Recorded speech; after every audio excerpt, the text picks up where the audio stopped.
Hello and welcome back to the channel, my mischievous friends. This week, I want to talk about some of Disney's upcoming media. As many of us know, Frozen 3 was announced at D23 just last year. So with that being said, I wanted to talk about something from Frozen 2 that's been stuck in my head for a while, and I hope they answer my questions in the next movie. In the second movie, we got a whole lot of information about the history of Arendelle and its cultural connection with the Northuldra, but I personally think there's more going on than just that. Do you remember that scroll the girls found inside their parents' ship? One of them even asked, "What do all these symbols mean?" Well, I was doing some research into ancient cultures and their language structure, and a lot of interesting things came to light.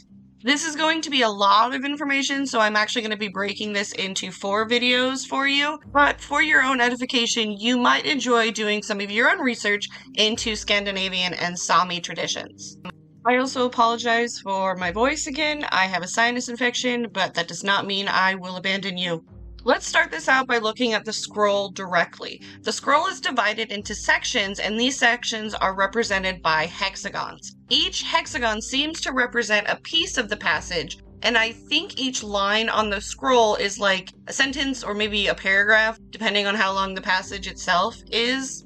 Now, in a lot of pictorial writings, you will actually see dots, triangles, and squares used for punctuation, so I think these circular spots might actually be stops or pauses in the passages.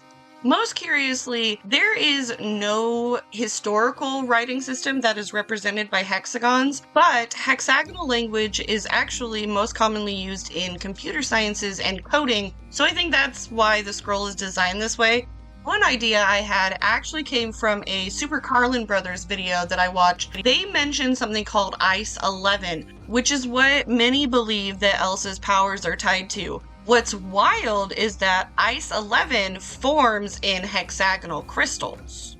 All of that aside though, if you look closely at the scroll, I think it's telling the history of the 5th spirit.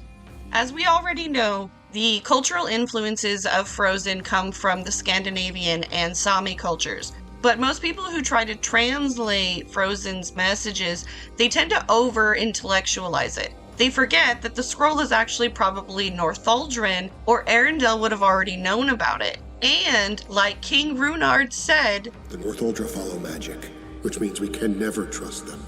Something else that's important to remember, as much as Disney has a habit of misstepping with cultural history, they do seem to stay true to their established laws of magic.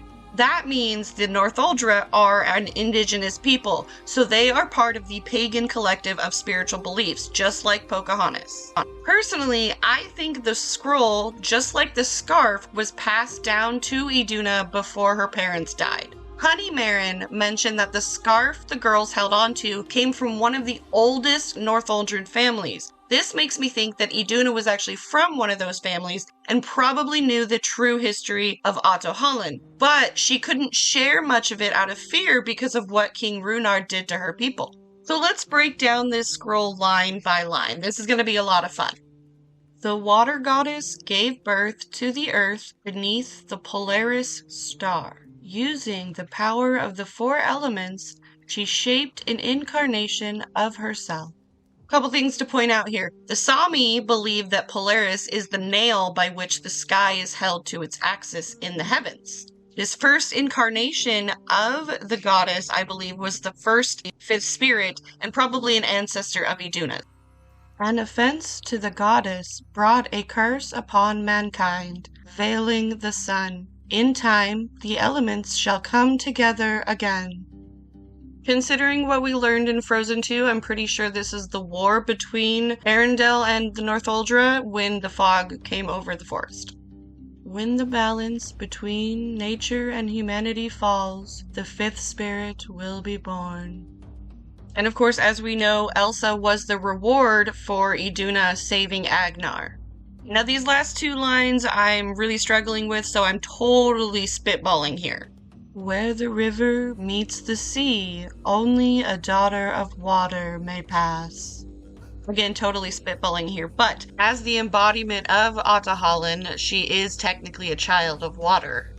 The goddess will call upon air, fire, and earth to guide the daughters of water. In the very last line of the scroll, there's these two figures there, one who holds the spirit of water and one who looks like they're born from the water.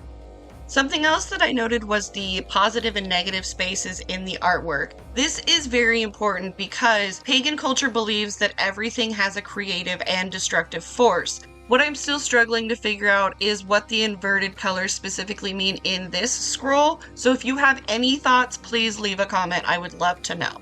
In my next couple videos, we're going to get into Ahtohallan, the voice, and the biggest question of all, why did Elsa die? Make sure to like and subscribe, and we will see you again soon. Bye, guys!